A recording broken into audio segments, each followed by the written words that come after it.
Nagawa pala ako ng yellow, guys. Ayan. Kasi ito yung mabenta ngayon, lalo na tag-init pa. Mabenta to siya ngayon. Ginawa ko. Meron na ako akong buo kaninang hali. Kaya na lang. Tapos dinagdagan ko na lang siya. Tapos unti-unti na lang dagdag, guys. Huwag nating biglain. Hindi ko na siya binigla kasi baka matunaw pati yung yellow na doon. Nagtutulo na siya. Kaya isang ano na lang, hilera na lang.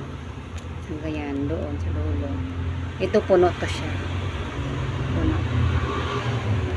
1, ilang pala pag nag 1, 2, 3, 4, 5. So 5 palapag lang. Kasi yung sa baba, yung pinaka-ground, no?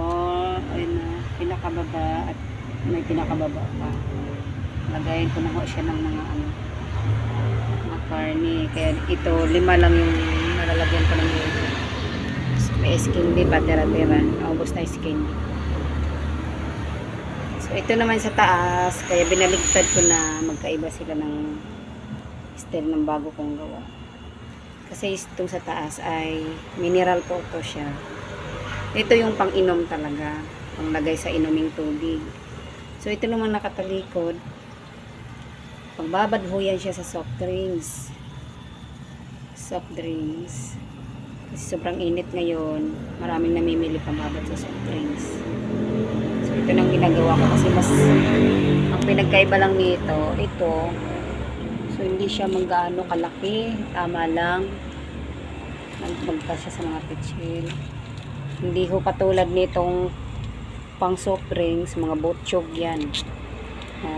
Mga matataba. Kailangan palubuhin ng palubuhin.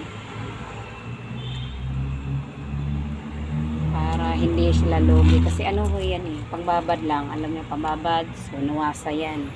Pero yung nawasa dito, pag walang-wala na yung silang mabilhan na mineral, na pang-inom, so mapilitan sila sa